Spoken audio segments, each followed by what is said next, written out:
Bueno, vimos, la clase pasada vimos las características, ¿no?, de los adultos mayores, características psicomotrices, y hoy vamos a estar hablando acerca de los trastornos psicomotores en la adultez, ¿sí? Más frecuentes, es decir, no vamos a ver todos, ¿sí?, pero sí vamos a repasar, sobre todo por si deciden hacer la monografía con adultos mayores, también saber en dónde por ahí pueden focalizar, ¿no? Este es el módulo que ustedes tienen en el material bibliográfico, ¿sí? Entonces, estos trastornos implican, como siempre decimos, alguna alteración, o también puede ser o una alteración o una psicopatología de la psicomotricidad, ¿no? Obviamente, esto va a depender de cuánto afecte el funcionamiento de la persona para ser considerado solo una alteración o ya estar hablando de una psicopatología, ¿sí? Siempre, las conductas se van a medir en respuesta a cuánta implicancia tienen estas conductas en el funcionamiento vital de la persona, ¿no?, en todas las áreas. Pueden ser déficits, pueden ser alteraciones en el movimiento, que se traducen a veces en dificultades en el neurodesarrollo que afecta, obviamente, la adaptación perceptivo-motora de la persona, ¿no?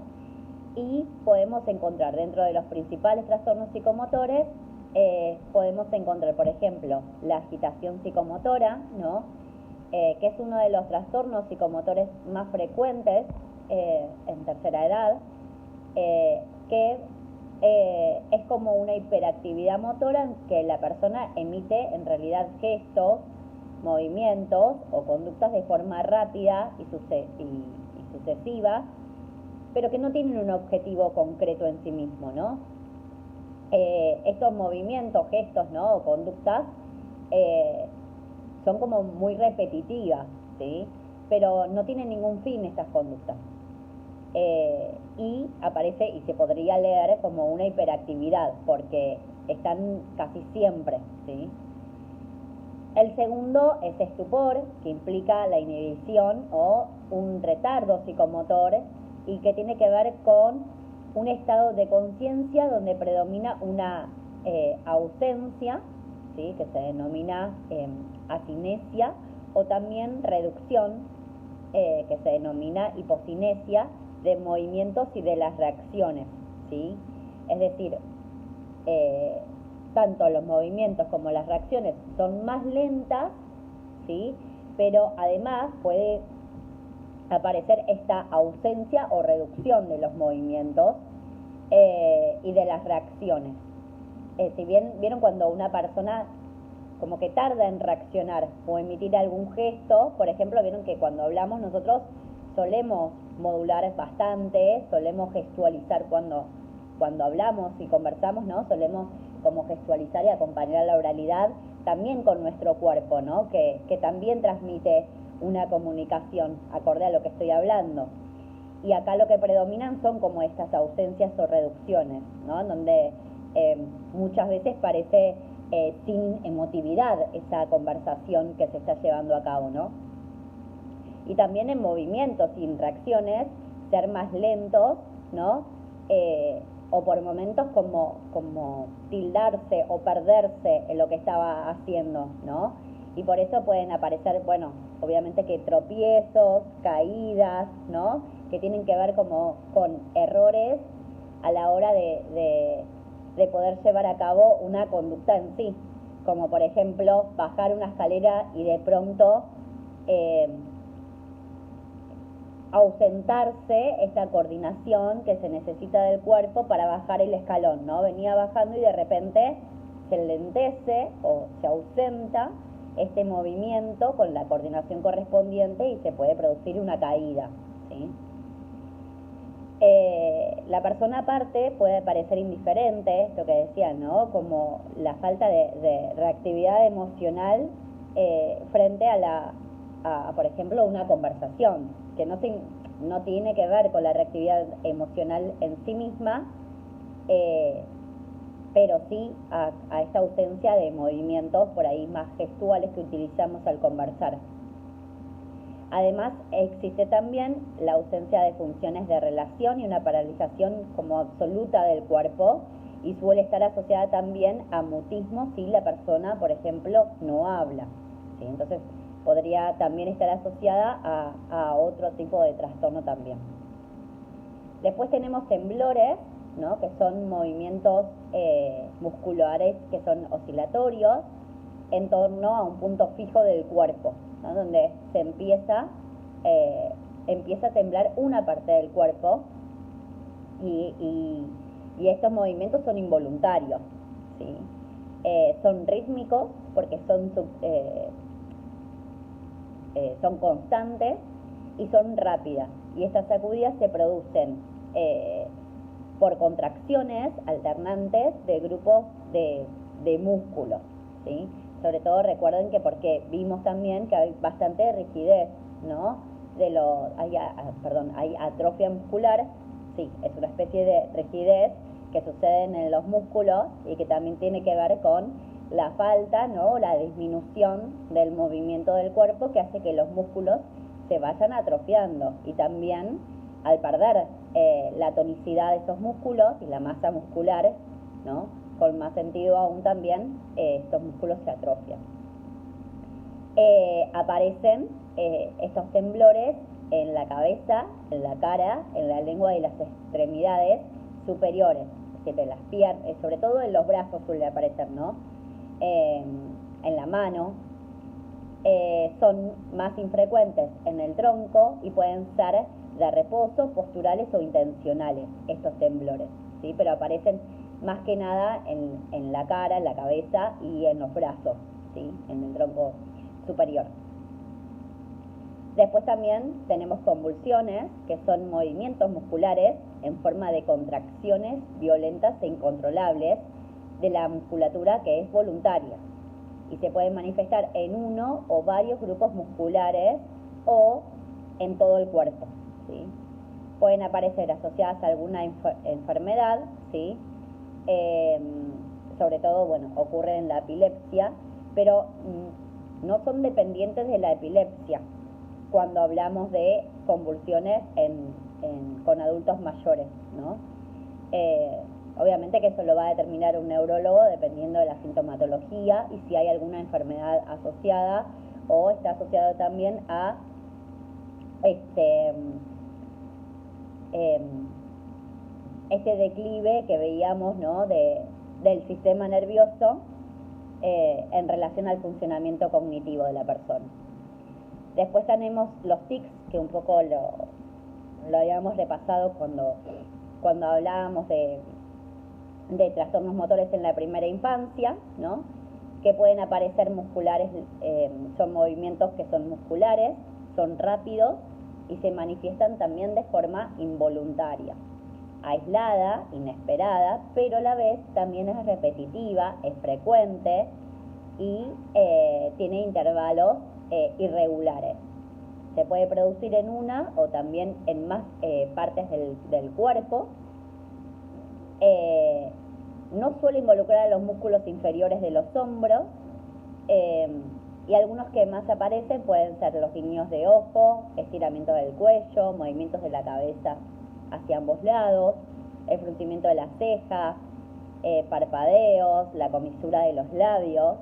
Hay muchas veces que hay problemas musculares que, asociados a los neurológicos, con más frecuencia afectan en los adultos mayores en la cara, en relación por ejemplo, a los párpados, a cómo los ojos parece como a titilar muchas veces, ¿no? La presión ocular aparece en relación a la comisura de la boca, y puede aparecer el labio, por ejemplo,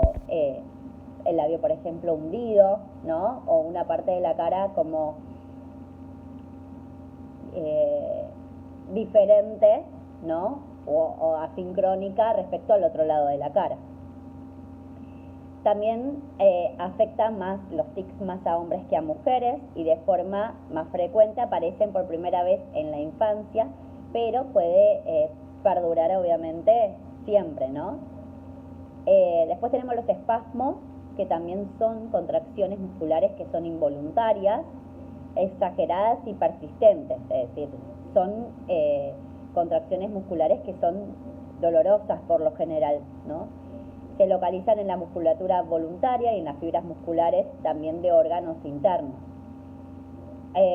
Un tipo, por ejemplo, de espasmo concreto y frecuente es el espasmo torticular, que tiene que ver con el movimiento de rotación de cabeza de un lado hacia el otro.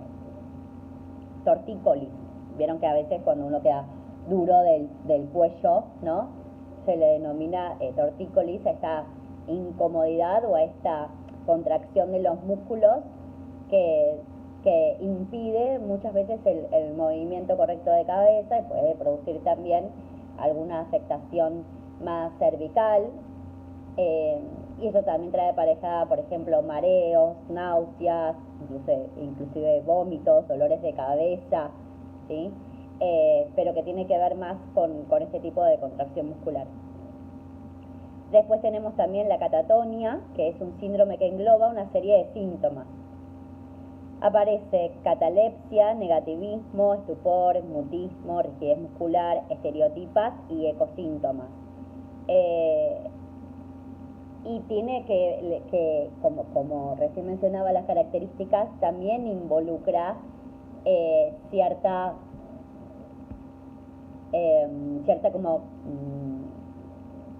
emociones de negativismo, ¿no? En la persona.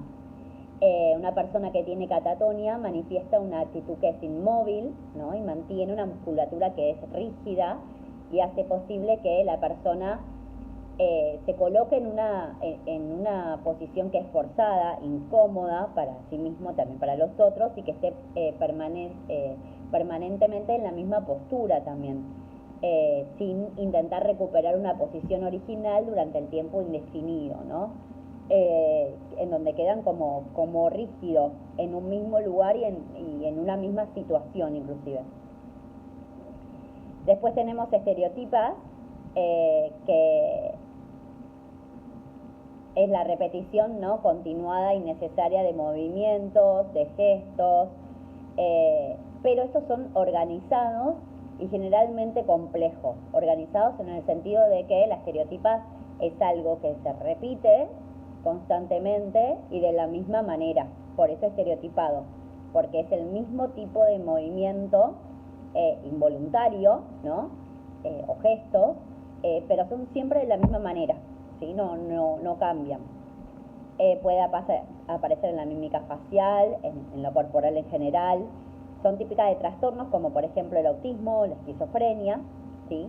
Pero también tenemos las estereotipas simples que aparecen en trastornos orgánicos cerebrales y las complejas que se observan en trastornos ya de tipo psicóticos no orgánicos. Después también tenemos manierismos, que son movimientos denominados como parásitos, porque lo que hacen es aumentar la expresividad de los gestos y de la mímica, ¿no? Mientras que veíamos recién que uno parecía inmóvil, este tipo de trastorno psicomotor en realidad es como exagerado, ¿no? Y aparecen sobre todo con cuadros psicopatológicos parecidos a los que generan también las estereotipas. Es decir, aparecen más asociados a trastornos de tipo psicótico. Después también tenemos disicenias, que son movimientos involuntarios de la lengua, la boca y la cara, solamente de este grupo muscular, ¿sí? Y aparecen agudas y tardías. Las tardías son originadas como efectos secundarios de algunos antipsicóticos. Es decir, muchas veces hay unos tipos de movimientos involuntarios que tienen que ver con psicofármacos, ¿no? Y sus reacciones adversas o secundarias. Por eso siempre digo que los profesionales de salud mental tenemos que conocer acerca de los psicofármacos, no para ser profesionales, ¿no?, en eso, porque no somos psiquiatras, pero obviamente los psiquiatras sí lo hacen, pero sobre todo conocer también esos efectos secundarios, porque el día que estemos con una persona, ¿no?, que se encuentra en algún tratamiento psicofarmacológico y tiene alguna reacción, nosotros tenemos que saber identificar que posiblemente pueda ser producto, ¿no? Me ha pasado de trabajar con niños y, por ejemplo, La medicación lo hacía o vomitar todo lo que comía, ¿no? Tomaba la medicación en la casa, comía, se iba al colegio y vomitaba producto de eso. O tenía excesiva baba, por ejemplo, también, sobre todo en época de post-pandemia, ahí volviendo con barbijo, se lo tenía que cambiar a cada ratito. Hay muchos efectos secundarios que debemos de conocer, ¿no? Para no alarmarnos y saber también cómo reaccionar, cómo actuar. Otro trastorno psicomotor en la adultez no es exclusivo lo que vemos nosotros ahora de la adultez, ¿no? Estos trastornos psicomotores sí son como los más frecuentes en adultos mayores, pero no son únicamente que se presentan en la adultez, ¿sí? Tenemos apraxia, que implican la dificultad de llevar a cabo actividades que son propositivas, que exijan secuenciar, coordinar una serie de movimientos, como vestirse. Se traduce en una dificultad para realizar actividades que requieren cierto nivel de complejidad psicomotora, ¿no? La que aparece en niños se denomina apraxia evolutiva. Estas apraxias justamente dificultan las tareas de planificación, ¿no? Donde hay una serie de actividades secuenciadas que una persona tiene que realizar y para eso debe de coordinar múltiples acciones, ¿no? Como decíamos, por ejemplo, vestirse. Involucra un esquema de acciones que tienen una seguidilla, ¿no? No me puedo poner primero, no sé, el pantalón y arriba la ropa interior, ¿no es cierto? Es todo de forma coordinada y ordenada, secuenciada. Y es esto lo que complejiza. Bueno,